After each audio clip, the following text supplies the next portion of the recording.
Witajcie, Paweł Jeżowski oraz Mateusz Lech zapraszają na codzienny komentarz dnia.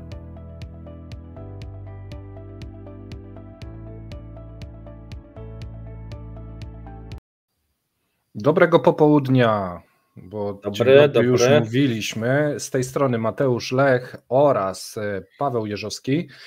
Dziś komentarz dnia na specjalne życzenie Pawła, gdyż mówi do mnie, musimy to nagrać, bo słuchaj, tam jest jakaś wajcha.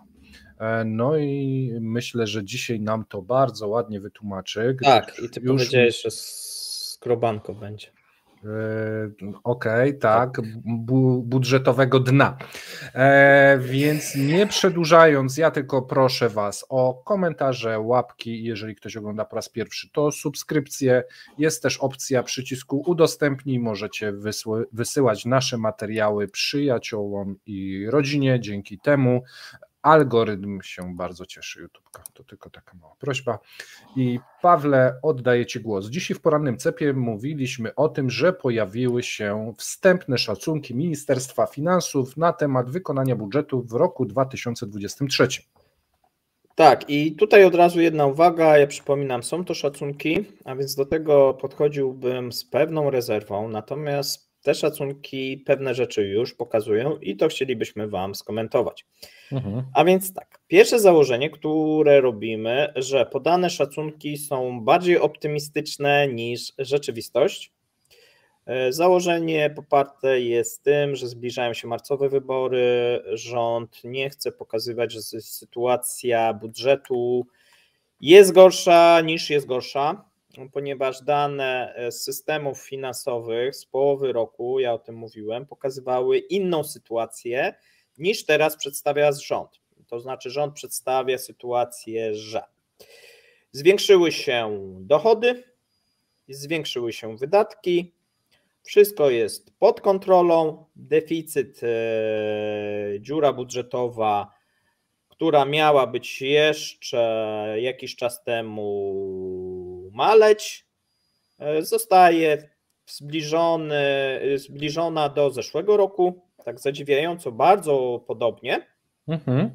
Jeszcze 2 tygodnie temu głosili, że ona będzie mniejsza o 1 miliard i zmieszczą się jak gdyby w planie budżetowym. Teraz widocznie ktoś stwierdził, że się mało to opłaca, to żeby tak podawać, no i stwierdzili, że jednak w tym planie budżetowym się nie mieszczą. Oficjalnie ogłosili, że ta dziura budżetowa 3,2 biliona rubli, w zależności po jakim kursie liczymy, powiedzmy 30 miliardów, 32 miliardy dolarów. No i teraz tak, z jednej strony może by się wydawać, że to jest niedużo, z drugiej strony no to już jest drugi rok z rzędu, gdzie mamy tą dziurę budżetową, a pamiętajmy, sytuacja w zeszłym roku była taka, że najpierw ta dziura była większa, potem ona się zmniejszyła, część została przerzucona, no i właśnie, czy na ten rok, czy zeszłego na tamten, bo tu różnie jak gdyby były dyskusje. Natomiast istnieje taka teoria, która mówi, że część wydatków, która została podniesiona w 2023 roku, nie została zaksięgowana w tym roku, tylko zostanie zaksięgowana w przyszłym roku. W sensie w 2024 teraz. Tak, mówię w przyszłym, w tym, tak, przepraszam. Tak, nie, bo tak, ja nie wiem, jak daleko mogą rolować, nie? No dlatego pytam. Nie, tak, że w tym roku zaczną księgować pewne rzeczy, czyli wydatki zostały na pewno poniesione, bo to też wiemy, że część wydatków była wyższa. Pytanie jest memoriałowo, kiedy to zostanie wpisane. I tutaj są różne mechanizmy, żeby te pieniądze, nie będziemy w to wchodzić, przez fundusze emerytalne, przez obligacje. No, w różny sposób te pieniądze można przesuwać pomiędzy tymi miesiącami. Tutaj jak gdyby kreatywność ostatnio Rosjan jest dosyć duża, na przykład produkt krajowy brutto teraz jest liczony z pracami kreatywnymi i na przykład udział tak zwanego produktu krajowego brutto kreatywnego w Rosji wynosi aż 3,8. Ale chodzi Ci, że piosenki piszą i to się wlicza do PKB? Tak. O, to ja bym może 3,8, to wiesz, 3,8 to prawie tyle co wzrost. Ale to zobacz, jaki kreatywny pomysł. Piosenki, tak, filmy, ta wartość intelektualna. Oni zaczęli to wliczać, no bo do tej pory, wiesz, no tak liczono, wiesz, no tam te czołgi w fabrykach, teraz... Imprezy artystyczne też? Słucham? Imprezy artystyczne też? A, też. Bo w grudniu była taka jedna impreza i ona im się do PKB... Była, tak. Tak, 3,8. Za bilet tutaj były? Jest długa dyskusja w Rosji, no bo część ekonomistów, że tak powiem, z tego się nabijała. Jakoś są starszej daty, nie rozumieją, ale to nie jest tak, że to tylko w Rosji. Wiesz, w krajach zachodnich też takie podejście jest. Rosjanie idą jak gdyby tutaj z trendem i też zaczynają to liczyć. Tylko że oni liczą po swojemu, a więc tam podejrzewam, że tak drogo.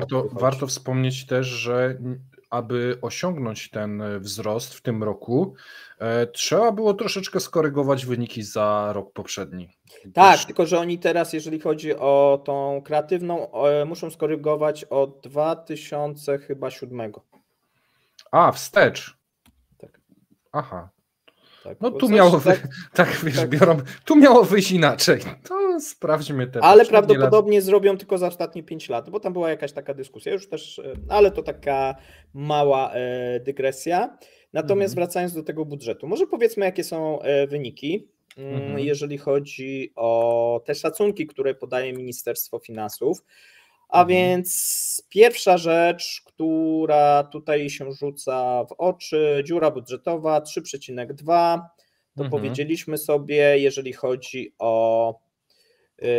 chodzi o dochody, no to te dochody, słuchajcie, bardzo ciekawie się przedstawiają, no bo tutaj mamy dochody za 2023 rok na poziomie 29 bilionów. Czyli 290 miliardów dolarów, tak mniej więcej liczmy, nie? 100 tam powiedzmy. No, nie ma to znaczenia w tym momencie większego, tak, no ale żeby przychody wiedzieć... 29, no i niespodziewany wzrost, albo spodziewany.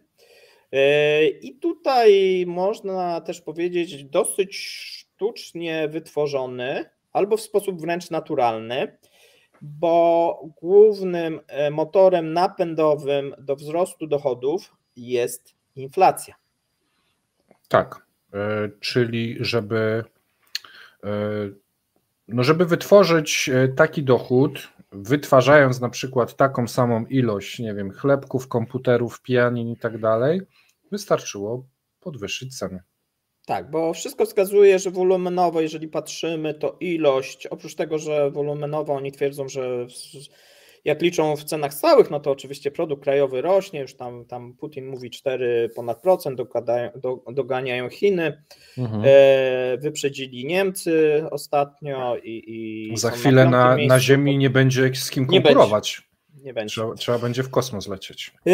Ale poważnie, dlaczego mówimy, że inflacja? No dlatego, że wpływy z VAT-u 25%, główny motor napędowy, jeżeli chodzi o dochody i myślę, że tutaj mogą nie kłamać. Te dochody z VAT-u faktycznie o tyle mogły wzrosnąć. Dlaczego? Jakie to jest perpetuum mobile? Perpetuum mobile jest takie, że pieniądze są wysyłane do kompleksu zbrojeniowo-wojskowego. Ten kompleks zbrojeniowo-wojskowy dostaje pieniążki, no i kupuje różne rzeczy, wypłaca coraz większe pensje, przewyższające często inflację. Tam mamy wzrosty czasami o 30, o 50%.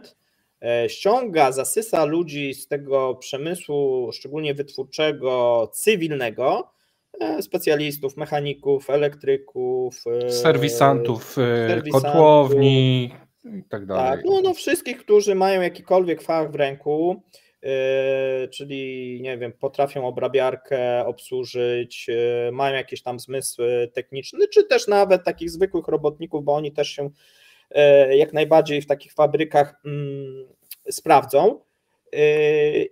I jak gdyby te produkty, które kupują też po wyższych cenach, tak, różnego rodzaju komponenty, podzespoły. Też pamiętajmy, że no mamy w tym momencie olbrzymią armię. Tutaj Rosjanie się chwalą tymi 1,5 miliona, no ale to powiedzmy jest trochę mniej, no ale armia plus jeszcze pozostały ten personel, no to jest w tym momencie kilka milionów. No i to są osoby, które dostały różnego rodzaju wynagrodzenia też z budżetu państwa. No i te wynagrodzenia też jak gdyby wzrosły. A więc tu mamy takie perpetuum mobile, rząd płaci hojną ręką, wydał, wszystko na to wskazuje, tu możemy dyskutować, czy to było 120 miliardów dolarów na ten przemysł, czy więcej, bo są też różne szacunki za 2023 rok. Oficjalnie wydatków nie ma, natomiast wszystkie wydatki za 2023 rok według szacunków 32 z kawałkiem biliony rubli, tak, prawie 33. Czyli 29 dochodu, 33 wydatki tak, i to jest tyle, co mniej więcej wiemy, bo tak, tu 3,2 biliona dziura. Bo tu warto zaznaczyć, że te wydatki to nie do końca wiemy, ile ich tak naprawdę było, gdyż tak, one są utajnione, więc to jest oficjalna informacja, że wydali tyle już z deficytem, ale nie wiemy, ile konkretnie wydali, gdyż te statystyki są tajne, a w Rosji, jak to często bywa, gdy coś jest tajne, to raczej nie mieli się czym pochwalić. Bo tak, po co to ukrywać? Ogólnie te szacunki są jak dla mnie mocno podejrzane, ale ponieważ one są, a nie mam żadnych dowodów, że jest inaczej, natomiast duża zbieżność, no bo jak to wyglądało? W zeszłym roku dziura, pomimo wzrostu na ropie i gazie, tak tam mieliśmy rekordowe dochody, zrobiła się dziura, no ale okazało się, że wydatki wojenne się pojawiły, tak, no i tak tłumaczono, a w tym roku na gazie i ropie spadek o 24%, trochę w drugiej połowie roku lepiej było, bo tak by spadek byłby większy, prawdopodobnie nawet wszystko się zapowiadało, że ponad 40%, skończyło się na 24%, natomiast nagle te dochody poza właśnie surowcowe się zwiększyły, no i tu właśnie te dochody z VAT-u. Idealnie tak się złożyło, że taką samą dziurę budżetową mają. To słuchaj, to tak, wiesz co, tak poświęćmy temu chwilę. Czy żołnierzy jest mniej na Ukrainie w tym roku niż w zeszłym? Więcej. Rosyjskich? Czy w zeszłym roku wypłacano więcej odszkodowań dla poległych? W tym roku. Więcej. Czy trzeba było budować i ściągać na szybko sprzęt z całego świata, często przekraczając w tym roku? No wszystko wskazuje, że te wydatki oczywiście się zwiększyły, no tylko, że te wydatki nie zwiększyły się o tyle, ile by wskazywało, że powinny się zwiększyć, a więc jest podejrzenie, że one są zrolowane, czyli część zaksięgowano w tym roku, część się zaksięguje w przyszłym roku. I teraz pojawia się pewien problem, bo jak mamy deficyt, no to ten deficyt trzeba skądś pokryć. I o tym mówiłeś z Krzyśkiem Wojczalem, Krzysiek się o to dosyć mocno dopytywał i tym wskazywałeś, że do tej pory deficyt w dużej mierze był pokrywany z kilku źródeł. Pierwsze źródło to był Narodowy Fundusz Dobrobytu, Błogosławieństwa i ten fundusz się skurczył. O połowę. O połowę.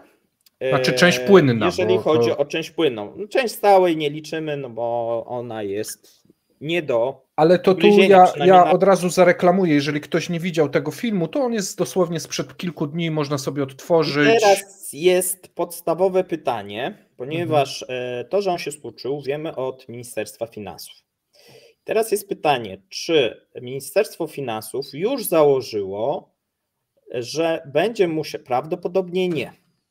prawdopodobnie nie, ale może się mylę, może tak założyło, że w tej części płynnej zostały w tym momencie juany i złoto. Tego złota, jeżeli nie zostało tam sprzedane, to załóżmy, ja w marcu publikowałem dane, jest tam 515 ton. Było w marcu, prawie rok. To daje 30 3 miliardy dolarów.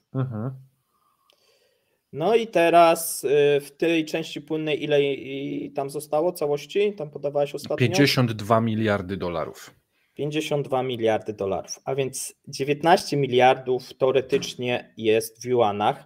Ale to jest stan na marzec. Tak, to był stan. Z tym złotem, więc jeżeli. Znaczy, ja zakładam, że złoto powiedzmy nie zostało sprzedane. Aha, okej. Lub w drobnej ilości. Tak, że powiedzmy, jakieś drobne ilości, nie? Że tam powiedzmy, dobrze, załóżmy, że tego złota jest tam 30 miliardów, żeby tam było łatwiej, i 20 miliardów w juanach, a dziura jest na 32. Nie? Czy 30 miliardów. I ty się zastanawiasz, czy to jest już po zasypaniu tej dziury, czy przed zasypaniem tej dziury? Tak. Okej, bo to jest właśnie ważne. No. Tak, bo pytanie jest jak gdyby tam, no może te cashflowowo, no to pewnie oni już zużyli, tak, a więc tam jest pusto. Natomiast jest, wiesz, pytanie, czy tam jeszcze coś zostało, bo albo mamy sytuację taką, że oni, no żeby pokryć, no bo tak czy inaczej, niezależnie czy zostało to zrobione przed czy po, no to wydaje się, że nie ma wyboru. Jeżeli chce się korzystać z tego Narodowego Funduszu i z tej części płynnej, no to trzeba by sprzedać całe złoto. No, znajdź chętnego na pół tysiąca ton. Nie, no znajdziesz, tak. Chińczycy ostatnio kupili, tak, mówiliśmy. Tak, właśnie, informacja była, że zwiększyli swoje rezerwy bardzo dużo. Ty o tym będziesz więcej mówił z Łukaszem Kobierskim. Ja będę tak w niedzielę o tym mówił z Łukaszem, ale okej. Więc tak, z jednej strony mamy sytuację taką, że żeby pokryć ten deficyt trzeba by było sprzedać. Natomiast no dobrze, jeżeli nawet założymy, że w tym momencie powiedzmy oni podali no to jeżeli nie musieli teraz sprzedać, no to będą musieli sprzedać, tak? Nadchodzący rok. Jeżeli chcą to pokrywać z tego funduszu. Ale słuchaj, Paweł, czy wrzucenie na rynek takiej ilości złota nie spowodowałoby jakiegoś tąpnięcia na cenach złota? Jednorazowo tak, ale jakby tam to by tam się jakoś... Na pewno by to nie pomagało, może tak, bo to wiesz, jest pytanie, jak mądrze to robisz i też komu też sprzedajesz. No bo jeżeli byłoby to jakaś umowa, o której ty byś nie wiedział pomiędzy Rosją a Chinami i ona by... Oni by sobie tam wymienili, a ty byś się dowiedział po 2 latach, no bo skąd byś wiedział, nie? No bo pytanie, kto kupi, nie? No takiej ilości złota może kupić na przykład jakiś rząd, a taka umowa niekoniecznie musi być publikowana.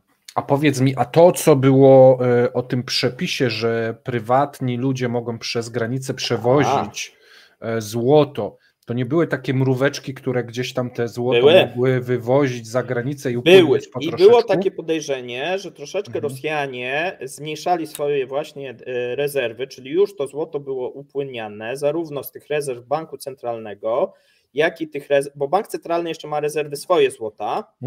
Tak naprawdę co Rosjanom zostało? Zostało tak, to złoto w tym Narodowym Funduszu Dobrobytu i złoto Banku Centralnego, rezerw.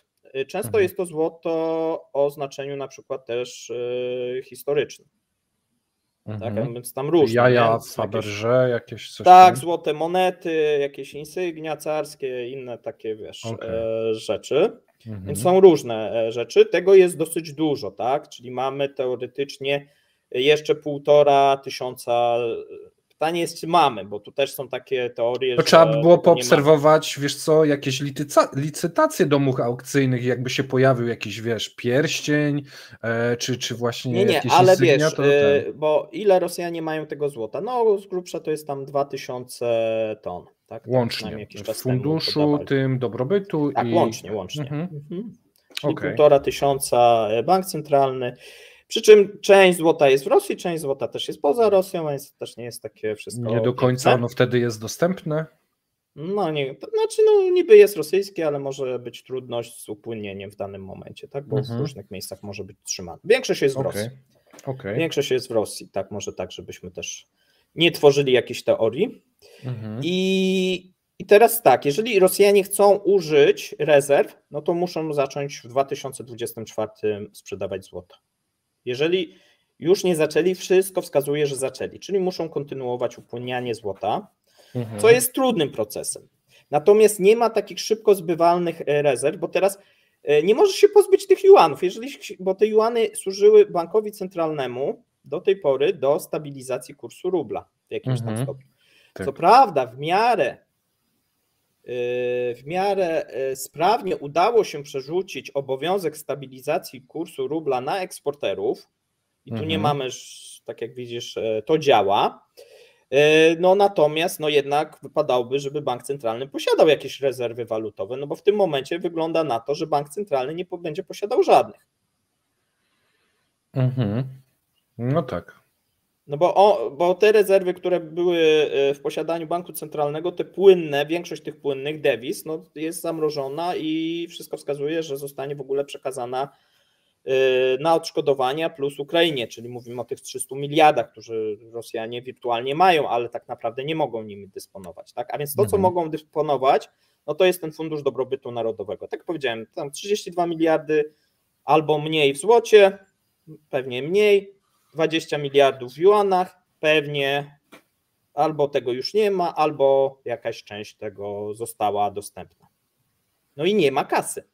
No okej, ale powiedziałeś o tych 1500 ton banku centralnego.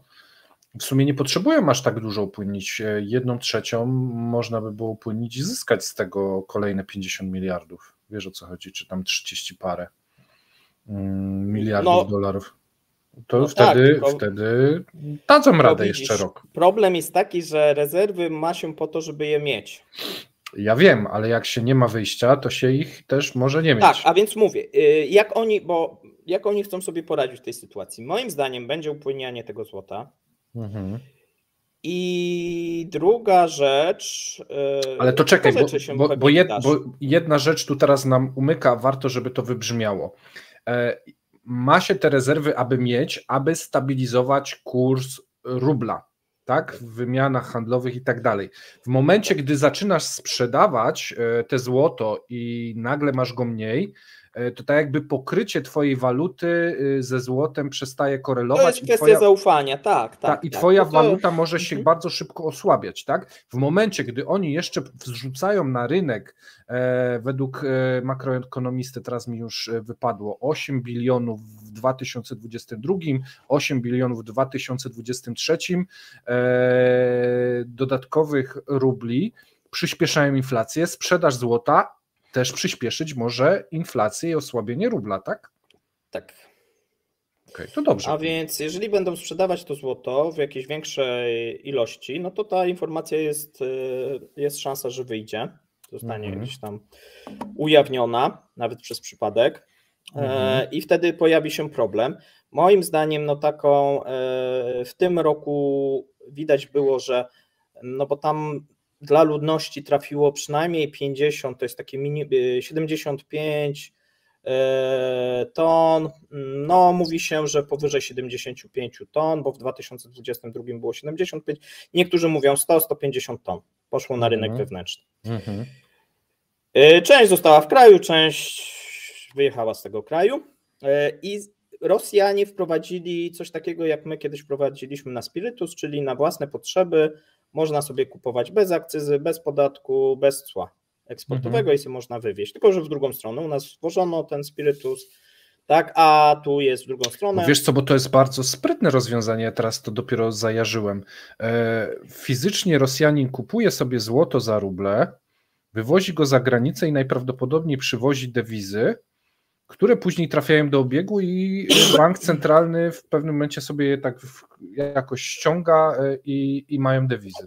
Tak, jest dodatkowy, nie? Czyli to upłynianie złota na taką bardzo sprytne rozwiązanie w sumie. Natomiast teraz trzeba by tą skalę zwiększyć, bo wydatki, pytanie jest tak, czy wydatki w 2024 wzrosną, czy zmaleją?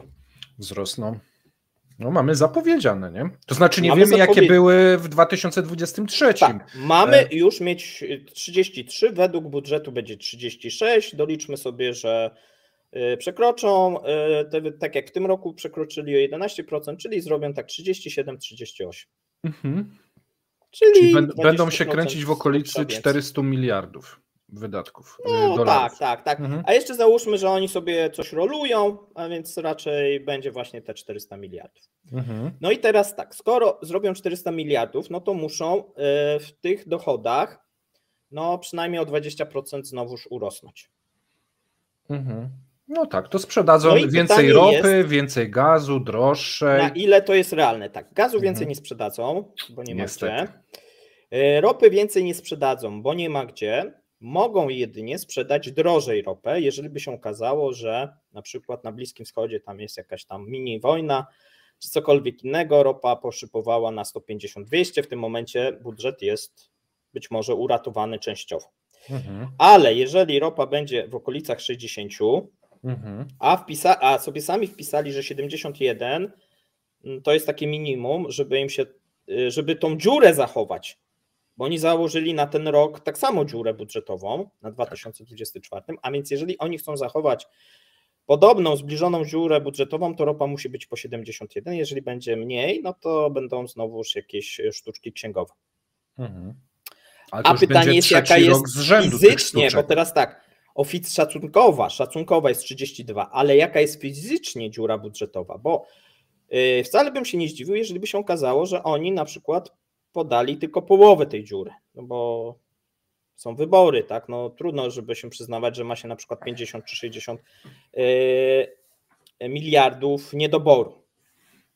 A więc tutaj bym do tego podchodził bardzo ostrożnie, szczególnie, że na początku roku oni szli tak powyżej 50, nawet na 100 szli miliardów niedoboru, tak? Potem troszeczkę te ceny ropy uratowały, no i te cudowne nadwyżki, które rząd nie był w stanie wytłumaczyć, bo on korygował. One się pojawiły koło kwietnia, nie? Tam mówiliśmy, nagle 1,5 biliona wpadło, jakieś takie dziwne cuda nad Wisłą. Tylko, że I potem oni powiedzieli, że nie będą publikować za miesiąc, tylko będą publikować do tyłu i korygowali te poprzednie miesiące i mówili, że od początku roku to tak, i tylko mogłeś sobie wyliczyć, że nadwyżka była. Co już jest pewną wskazówką, bo jeżeli nie publikujesz na bieżąco, tylko korygujesz później w tył, no to jest taka gra na otwartym Excelu, nie? Tu ci źle wychodzi, no to tu musisz skorygować. Tu poprawisz, tam coś odejmiesz, tak.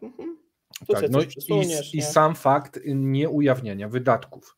No bo to jest największą wskazówką, że coś jest tam jeszcze ukryte. No bo gdyby nie to, no to po co to robić? Nie ma najmniejszych, powodów, żeby to robić. Jakby było cudownie, wspaniale, no to by się pochwalili po prostu, tak? No powiedzmy sobie szczerze, nie? Mamy idealnie zbilansowane, macie to... Zbilansowanie i by się śmieli, tak? Jaki Zachód I możemy tak robić 20 lat, jak widzicie, rośniemy.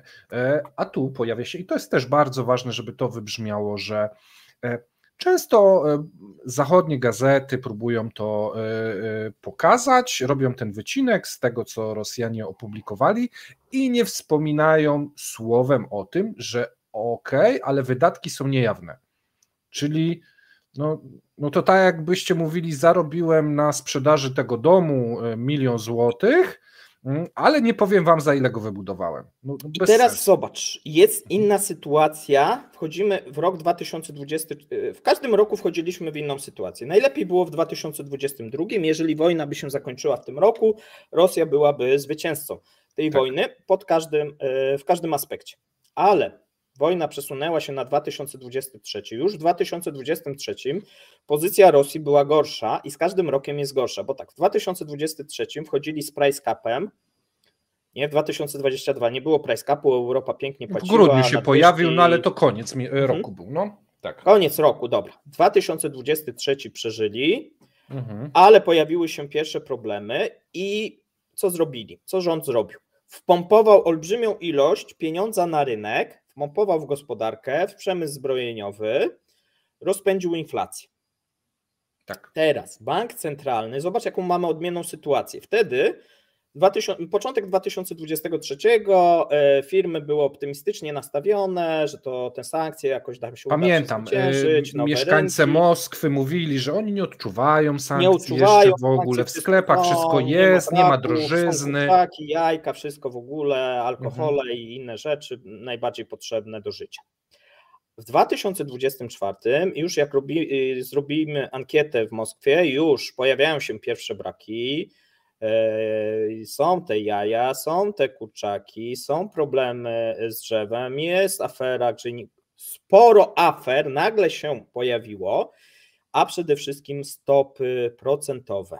I słuchaj, tu afery, to też warto zaznaczyć, że te afery nam się zaczęły pojawiać, chyba paliwowa była jedną z pierwszych i to były wakacje. Tak, zobacz, jak cofniemy się o rok, to tą tablicę z grubsza mieliśmy pustą z tymi aferami. Tam nic nie było. Były inne sytuacje, były nasze przewidywania, że coś się wydarzy, że tu coś, że kierunek jest taki, a nie inny, ale czekaliśmy. Czekaliśmy ale na to, nikt, co... wiesz, przy ognisku się nie grzał, że marzniemy, nie było zdjęć z pustymi półkami, nie było memów o jajach, tak, wiele rzeczy nie było. Więc teraz możemy zobaczyć, jak gdyby, patrzmy zawsze na trend, jaki jest, nie? Jaki był na koniec 2022, na koniec 2023 i co może być za rok. Ale żeby być uczciwym, trzeba pamiętać, że weszliśmy w rok 2023 w potężne tąpnięcie rosyjskie właśnie z price capu, a później w połowie roku udało im się z tego uścisku wyrwać. Więc my już wtedy mówiliśmy, że owszem, wprowadzone sankcje zaczęły działać. No ale to wiesz, to błąd Zachodu, bo jakby Zachód był konsekwentny, jeżeli chodzi o price cap i by obniżał tą poprzeczkę, jak tutaj niektóre na przykład Bałtyki chciały, to może byśmy mieli już inną sytuację, jeżeli chodzi o Rosję i ropę naftową. Ale teraz tak, mieliśmy tą dużą akcję kredytową, która napędzała konsumpcję i kredyty. Mamy dane z kredytów. Tych kredytów w 2023 roku udzielono o 50% więcej, a więc olbrzymi wzrost, jeżeli chodzi o rynek mikropożyczek, a 2024 już mamy tak, zapowiedzi Banku Centralnego, że 1/4 firm pożyczkowych zbankrutuje i wypadnie z rynku, przynajmniej. To jest nowa informacja, jeszcze jej nie podawaliśmy ani razu. Może nad tym tematem się pochylimy osobno, ale jak gdyby i teraz będziesz miał zjedzenie tego ciastka tych z wysokimi stopami, problemy tych kredytobiorców. Zjedzenie ciastka ze stopami mi się źle kojarzy.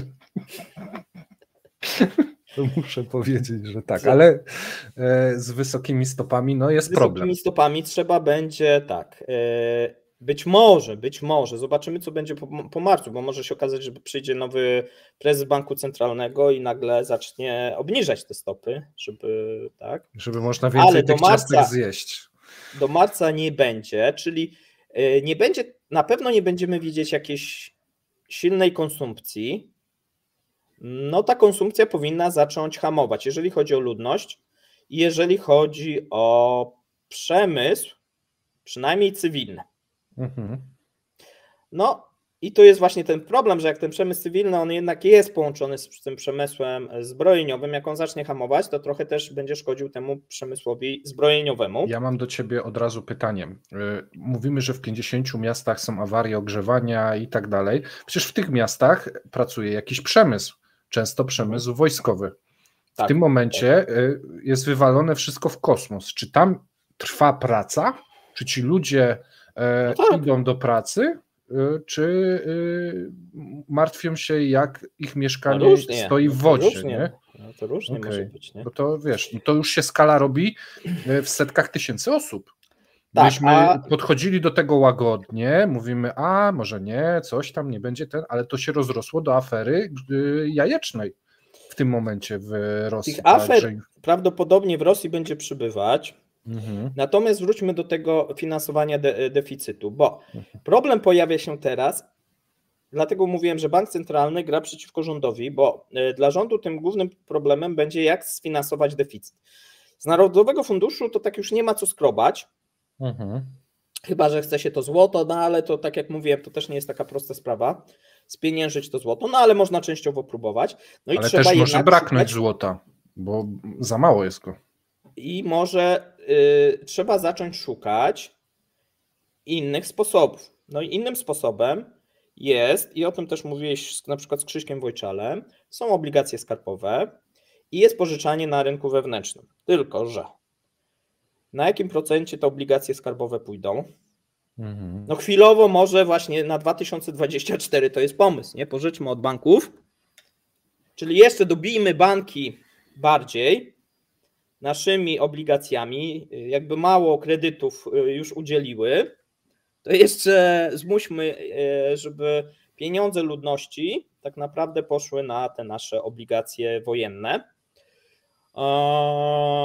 No, po prostu tam dekretem czy dobrowolnym. Jeżeli pojawią się te obligacje wojenne i będą kupowały je banki w dużych ilościach, to będziemy wiedzieli, że się mocno grzeje tam pod kociołkiem. No ale wiesz, ale te banki też nie będą, znaczy wszystko można zrobić, jak to w Rosji. Można im też nakazać, że jest na 5% i macie kupić, bo to świetna inwestycja jest. I co z tego, że stopy są po 16? Nie, bo to różne mogę sobie wyobrazić naprawdę w Rosji scenariusze. No ale załóżmy taki, że będzie, że one kupią, nie wiem, te obligacje na 16-17%, nie? Bo nie będą miały wyboru. No i to jest jak gdyby przywiązanie tym bankom tego kamienia po to, żeby powiedzmy za rok czy za 2 lata ratować te banki, nie? Przed upadkiem, nie? Może nie. Może, jak nie? No po co? I to jest drugi sposób finansowania deficytu. I trzeci, który już też widzieliśmy, to zluzowanie gospodarki i wpuszczenie więcej rubla na rynek. Niekoniecznie tak, że... No ale i to na pewno będziemy widzieć. Dlaczego? Dlatego, że nie można zatrzymać produkcji tej wojskowej.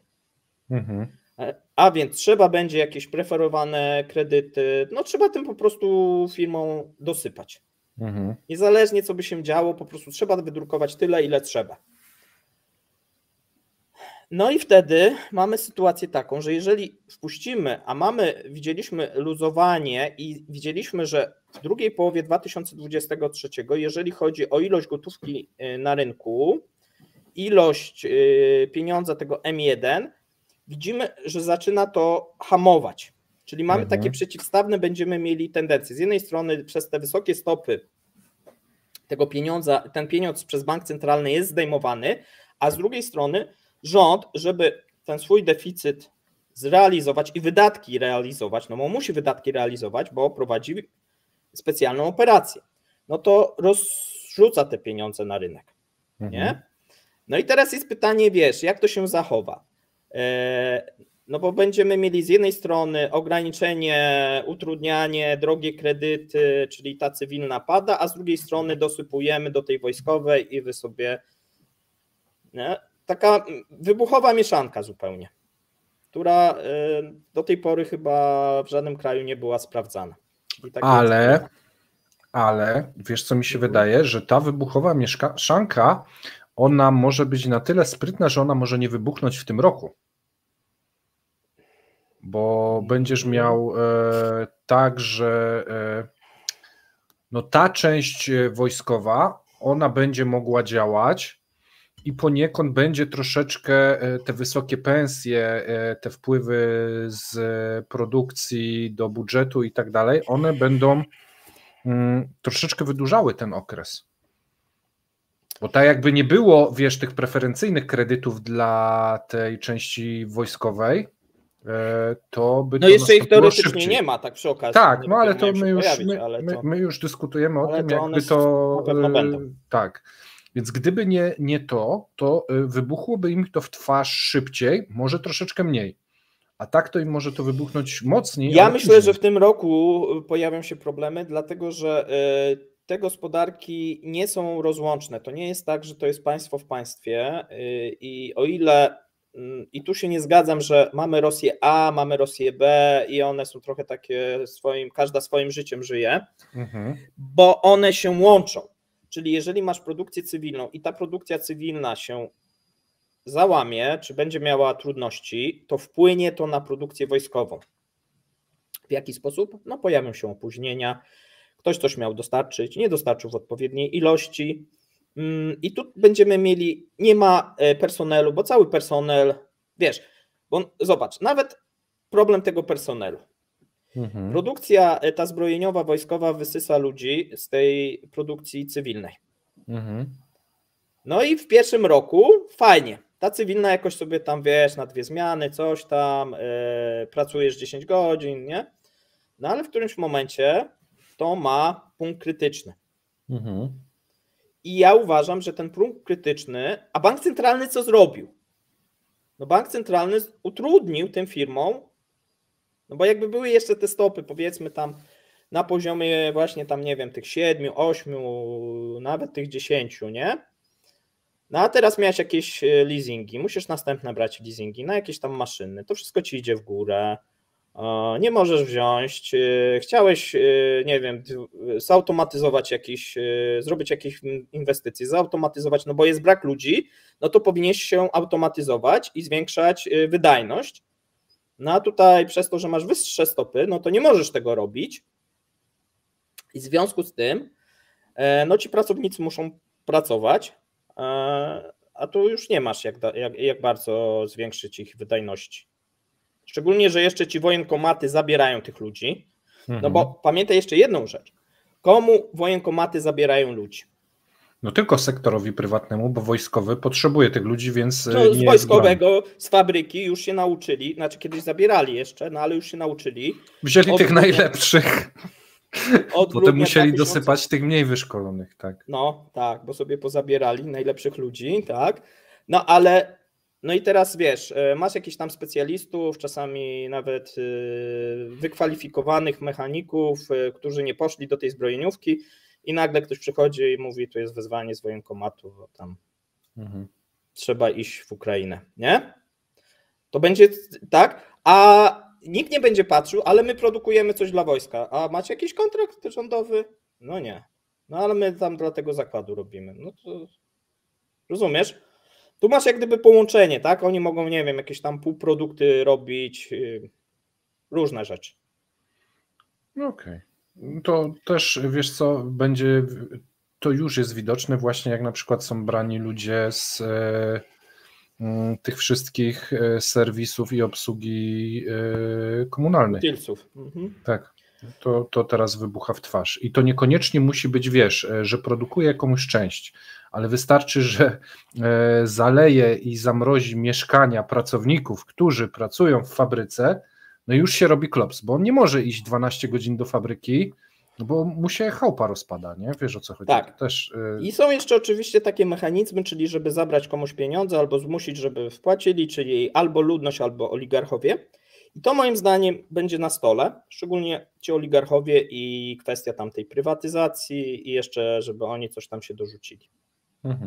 Ale to wszystko będzie zależało od tego, co się skrywa pod kołderką wydatków, bo wszystko i nic może być, w sensie im więcej zostało ukryte w zeszłym roku, tym szybciej to może nastąpić. I tu jest... Ja swego czasu mówiłem jedną rzecz. Zwróć uwagę, na Zachodzie, jeżeli chodzi o produkcję wojskową, ta produkcja się zwiększyła, ceny, nie wiem, amunicji, prochu i tak dalej, czy się zmniejszyła? No nie, zwiększyła się. To w Rosji, dlaczego zakładamy, że te wydatki się zwiększą, nie wiem, o 10, 11% czy nawet 20%, a one się będą proporcjonalnie zwiększać? No bo jeżeli ty jesteś zachodnim producentem jakichś komponentów i możesz to sprzedać Zachodowi i możesz to sprzedać Rosji, to żeby sprzedać to Rosji i jeszcze na to masz sankcje, no to chyba nie dasz niższą cenę niż sprzedać to nawet w Ukrainę, nie? Przez powiedzmy jakiś kraj trzeci. A więc tak. No im koszty będą, ta część wojskowa będzie taki smog, który będzie pożarał wszystko w 2024 i to będzie te same jak gdyby utrzymanie, a oni chcą jeszcze zwiększać. Ale zwiększać, to też już omawialiśmy to, że zwiększać nakłady, żeby bardziej ale nie, utrzymać. Tak, ale no dobrze, to my wiemy, ale że narracja, to możliwe. ale narracja. Ale wiesz, to jest trochę narracja, tak, reżim mówi, że zwiększamy, car mówi, że zwiększamy, car mówi, że inflacja 5%, wzrost gospodarczy 4% ponad i w którymś momencie, cały czas tak kłamiąc, dostajesz takie raporty. Dostajesz coraz więcej raportów, że jest taka rzeczywistość, którą sobie sam zaczynasz kreować. Tak, czyli że my jesteśmy piątą potęgą, że przegoniliśmy Niemcy i tak dalej, i tak dalej. Czyli żyjesz w takim matriksie, no i ten matrix będzie trwał, dopóki coś się nie wydarzy. Tak? Tu jest jeszcze jedna ważna rzecz. Raporty dla Putina, bo on też jest człowiekiem, tu może jest inteligentny, wiecie, tu nie będziemy robić mu testu na inteligencję, natomiast on posiada wiedzę na podstawie tego, co mu przyniosą. On nie siedzi, nie szpera w internecie w wielu miejscach i nie przelicza to i sprawdza, tylko dostaje coś czarno na białym, a to tak jak mówisz, te czarno na białym czasem jest podkręcone. Właściwie on jeszcze każe sobie drukować, tak? Tylko wszystko musi być na papierze. On nie korzysta z tych elektronicznych form, z tego co wiemy. No to trochę jak z każdym takim dyktatorem. Nikt nie chce przynosić chciałbyś przynosić złe wieści, ten raczej byś chciał dobre przynosić, nie? Wolałbym w ogóle nie przynosić żadnych wieści dyktatorom, ale jeśli muszę. Ale jakbyś miał taką pracę, nie? Tak, to bym szukał innej. W tym momencie w Rosji zwłaszcza. Bo to. Zresztą to widać, wiesz, nawet na tych naradach, tak, że oni cały czas mu. Podrzucają ją później, jak on znajdzie ten błąd, to ich wyzywa i co wy mi tu kłamiecie. Tak, czemu mnie okłamujecie, tutaj robi konfrontacje z innymi, nie? To jakiś też koszmar, taki obrazek jest, że on jest ciągle okłamywany i on ciągle ma poczucie, że wszyscy go kłamią i musi ich kontrolować. Nie jesteś w stanie skontrolować wszystkiego, co się dzieje w państwie, jeszcze dzwoniąc po jajkach i po tych kotłowniach. Bo też go później angażują politycznie, bo to się rozsypuje. Wiesz co, i to są sytuacje fajne, bo my o tym nie mówimy też często, ale wygląda to tak, że wybuchają te afery i my się śmiejemy, że musi Putin zainterweniować, ale wygląda to tak, że tak długo jest skłamane, aż w pewnym momencie już nie ma, możliwości zrobienia niczego innego, tylko powiedzieć: Putin, ratuj, PR-owo, bo to idzie na twoje konto. On dostaje taką, śniętą rybę do łóżka i on to musi później jakoś PR-owo łagodzić, bo już nikt po kolei nie dał rady, bo to fizycznie nie jest do odkręcenia, jeżeli zaniedbania są wieloletnie, nie? Ale koniec końców to trafia do niego. Tak, trochę męczące jest na pewno, i tu się zgodzę, ta ilość tych takich afer, którymi w ogóle w normalnym kraju chyba rząd się nie zajmuje, w sumie. Albo w małym stopniu się zajmuje, a tu de facto on nie to, że dzwoni po tych kotłowniach, bo to sobie żartujemy, ale jednak musi wystąpić, ktoś mu przygotować. Nawet jeżeli byśmy założyli, że jest kilka tych sobowtórów, to jest cały jak gdyby proces, tak, żeby to zorganizować. To Chodzi ci tu nie, że sobowtórzy dzwonią, tylko że po prostu zrobić tą otoczkę medialną, że zrobić tą konferencję prasową, coś tam. O to bardziej chodzi. Tak, a więc to zaczyna być skomplikowane. Coraz bardziej jak gdyby trudniej jest, w ten sposób nie można sterować na dłuższą metę państwem, tak, według mnie. Zwłaszcza w stanie wojny. Tak, i zwłaszcza w takim poczuciu, że nikomu nie można ufać i w zagrożeniu. Albo to doprowadzi do jeszcze zwiększonego terroru, czyli nie ufam, dobra, to ty tam od razu, tak, bo wtedy upraszczasz sytuację, tak, mam podejrzenie jakiekolwiek, dobra, nie, proste rozwiązanie, nie, idziesz do łagru, czy jakiś wyrok śmierci. I tak dyktatorzy działają, tak, bo Nie będą teraz, nie wiem, 3 godziny się zastanawiać, czytać, sprawdzać, nie? No dobra, mam podejrzenie, dobra, nie? Prosta. Wystarczy podejrzenie, tak, żeby kogoś, że tak powiem, wyeliminować. Czyli albo w tym kierunku, no ale to też powoduje, że masz takich najbardziej wiernych, którzy też ci nie powiedzą prawdy, nie? Do końca, nie? No i to nie jest takie proste. A więc bardzo ciężki rok dla rządu ze zwiększonymi wydatkami, to na pewno, ze zmniejszonymi przychodami, no chyba, że ta inflacja się nie zatrzyma. No ale z drugiej strony ona w którymś momencie może się nie zatrzymać, ale wpływy z VAT-u w którymś momencie zaczną spadać. Bo ludzie przestaną kupować, bo mają ograniczony budżet, nie mają nieskończonego.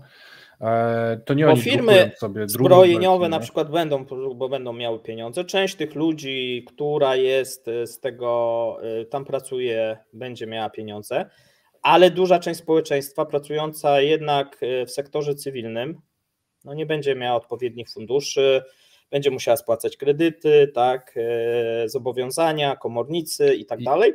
Ja ci podam jeden bardzo ciężka sytuacja. Dobry przykład. 40 milionów emerytów, którzy powiedzmy 2 lata temu średnia emerytura w Rosji 875 zł, podawaliśmy to dzisiaj. No to po opłaceniu tych podstawowych, wiesz, komunalnych jakichś opłat, niech ci zostanie w przeliczeniu na złotówki 200 zł.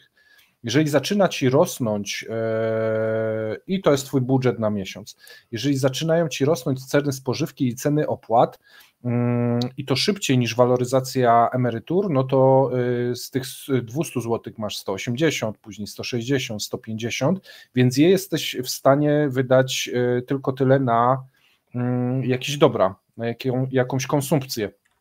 Przy kilkudziesięciu tysiącach to jest może mało istotne, ale 40 milionów ludzi, no to ci to robi bardzo dużą robotę potem, nie? No tak. A więc trudny rok. Zobaczymy też styczeń, luty, będziemy mieli dane z wykonania tych znowuż z szacunków niestety, no ale to też będzie jakiś kierunek, co rząd będzie chciał pokazać, bo tutaj też tego nie wiemy i trzeba się liczyć, że przed marcem no też znowuż będzie chciał pokazywać, że sytuacja jest bardzo dobra. I trochę ja mam takie wrażenie na koniec, że Rosja popełnia pewien błąd w tym wszystkim. O, jeden. Czy tak ładnie to zagrałeś? Tak, jeden bardzo taki ciekawy, bo przez to, że cały czas blefuje i cały czas skłamie i oszukuje, że sytuacja jest lepsza niż jest, no powoduje, że część tego Zachodu i część nawet polityków zachodnich mówi, nałożyliśmy tyle sankcji na nich, a oni się jeszcze trzymają, dają radę, to jeszcze dokręćmy. Są ofiarami własnego sukcesu propagandowego. No trochę tak, ale wiesz o co mi chodzi, nie?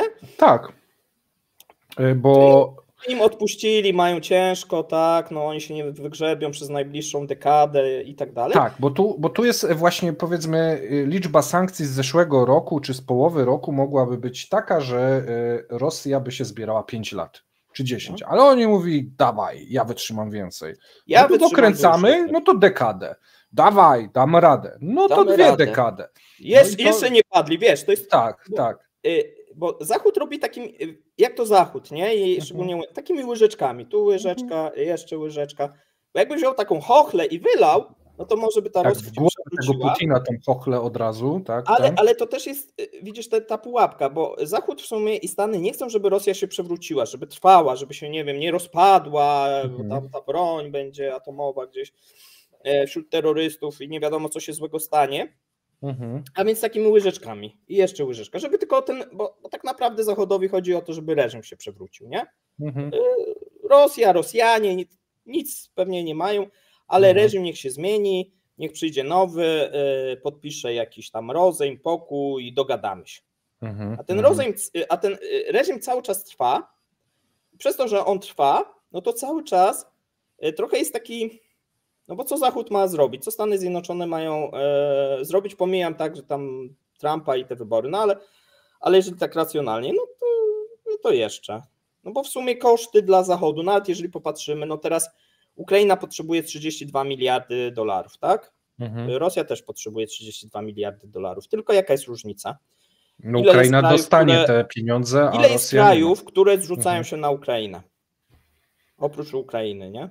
Ja tam chyba kiedyś podawaliśmy tę informację, 50 kilka chyba z tego 54 co pamiętam. kraje. 54 kraje, no. No to każdy tą łyżeczkę bierze, łyżeczka i dokłada Ukrainie. Dla budżetu Niemiec nie ma to jakiegoś wielkiego znaczenia, większe ma znaczenie, nie wiem, jakieś tam inne rzeczy.